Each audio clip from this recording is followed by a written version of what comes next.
week finally saw the votes on whether or not to renew Trident, and I breathed a huge sigh of relief when I heard that a majority of 355 had voted in favour. Don't get me wrong, like any sane person, I hate nuclear weapons. I've been to Hiroshima, and it was one of the most shocking and moving experiences of my life. Reading about and watching the footage of the devastation and seeing the eerie, twisted remains of the exhibition hall is something which will never leave my mind. It brought me to tears then, and it would still do the same now. But sadly, the reality is we still live in a nuclear world. There are over 15,000 nuclear weapons in existence across 9 countries. And while these weapons exist, we are at risk of a devastating attack. And that's why, as much as I wish we could live in a world without nuclear weapons, we can't afford not to have a nuclear defence in these current times.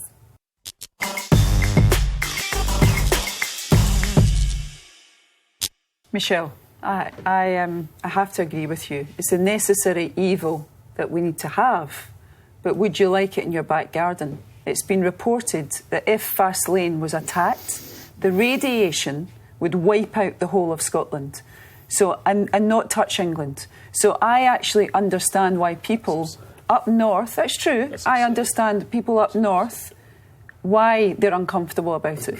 But I agree that it has to stay there, unfortunately. Yeah, what's you was disagreeing there, Nick? Yeah, why are you disagreeing? Because that is an absolute fact. I don't know if you've heard of something called wind. I don't mean that to be personal.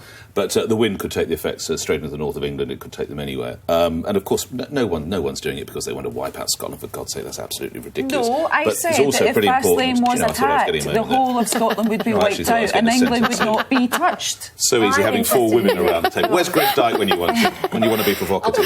Can I just point out that if it was not for the nuclear programme, much of people in that area wouldn't have any work. True. I think, how many, is it about 2,000? I have absolutely no idea. But it's so that's your argument for keeping Trident? No, is it keeps 15,000 people on the Clyde in work? No, Michelle Dewberry is absolutely right, and I thought it was a very carefully and well-constructed introduction to the debate, because I absolutely agree with you. I wish we could live in a world where we don't need them. And I bet Theresa May, and I bet Michael Fallon, the Defence Secretary, Philip Hammond, I bet all of them, feel the same way. Boris Johnson, the Foreign Secretary, would love to, but the reality is we don't live in that kind of world, unfortunately. And as we heard, without rehearsing all the debates that we heard in Parliament this week, there are rogue states, there are people trying to get nuclear weapons, there are countries such as North Korea.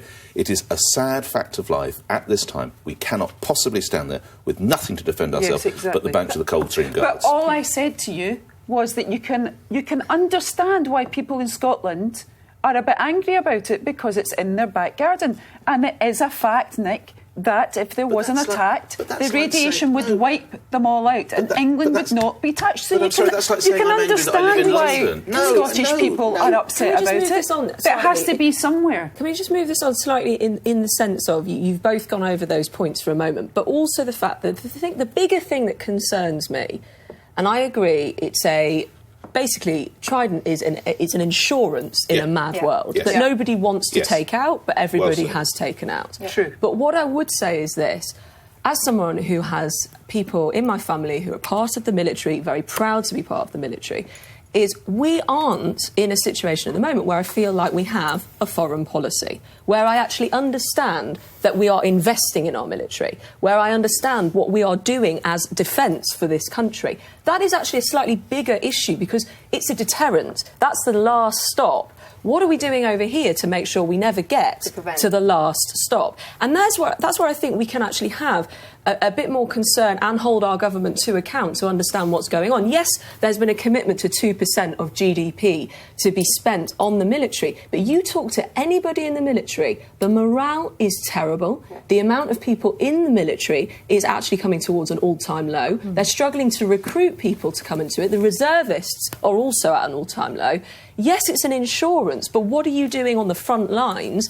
You know, I think it's very interesting. George Osborne, he didn't waste any time getting on the speaker's circuit. Yes, he's got nothing else to do. But one of the first things he said in a very, I'm sure, high-ticket invitation that he spoke somewhere and charged lots of money for, he said the biggest regret when he was in government was that didn't intervene in Syria. They didn't intervene in Syria. Yep. There was a vote against that. And I think that's a fascinating thing. Hold on, we've got to get back to Trident, Emma. And you made an important point. which was that defence spending is capped at 2% of GDP. And if we maintain Trident for the next 30 years, we're going to spend £204 billion on it.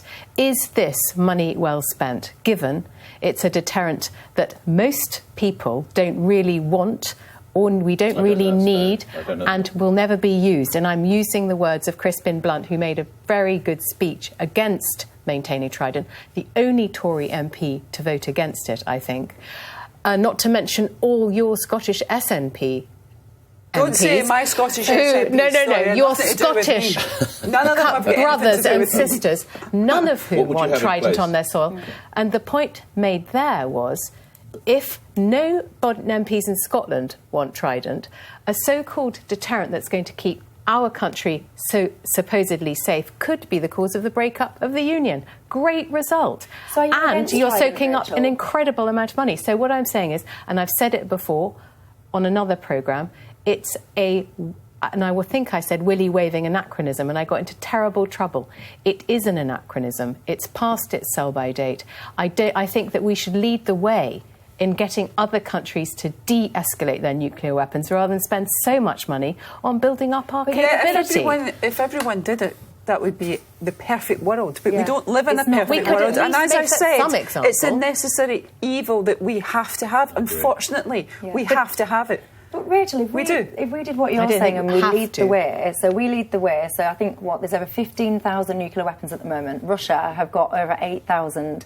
If we then sit there and go, right, everybody, we're going to be the nice guys and we're going to disarm on our own, do you honestly think that Putin's going to go, oh yeah, good point, I'll do the same as you? We can't second-guess what the rogue states are going to do, or the uncontrolled dictators. But around this table, if you were Theresa May and you were asked the question, would you press the button and kill maybe hundreds of thousands of people, would you all do so? Yeah, sure. Yes, but you have to. You would? Yeah, sure. You would? If it's there, you have to be willing to press that button. Because if you want to do what Jeremy Corbyn... She just said yes, didn't she? Yes. One word. And I respected her for that. It was an amazing moment. It was brilliant. I mean, I was like, Theresa. Yeah, it was brilliant. That was the arrival. It was a brilliant That was her Margaret Thatcher moment, wasn't it? But then you have someone like a Corbyn who will say, no matter what happens, I won't press the button. It's ridiculous. I just think, what are you talking about? We've got £31 billion it's going to cost to renew these submarines. You have to be then willing to say, if needs must, and of course no one wants those needs to must, but if they do, I will hit that button. I thought Theresa May's Thatcher moment was the reminder of anyone when she became Lady Bracknell and lowered her voice and just glared at Corbyn. That was it for me. Question: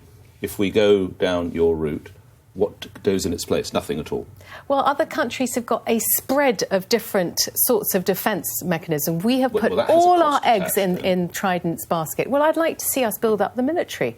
That's what we actually needed in Syria. I'm all for Emma's point. I mean, the but boots if you've got on a the ground nuclear weapon flying at you, how's it going to help when you've got 2 more regiments and a nice aircraft OK, so carrier? we just all blitz each other and then we just destroy the world. It's, as Emma said, it's this ridiculous situation where neither of us fires. I think it's important to remember how the UK got nuclear weapons in the first place. When Harold Macmillan met JFK in the 60s and had signed what was seen as a landmark deal between America and Britain so that basically the Yanks would sell us, as it was then, Polaris. When we got that, it was a world that had just come out of the Cuban Missile Crisis. It was a world where we were very much reminded of the balance of powers between countries.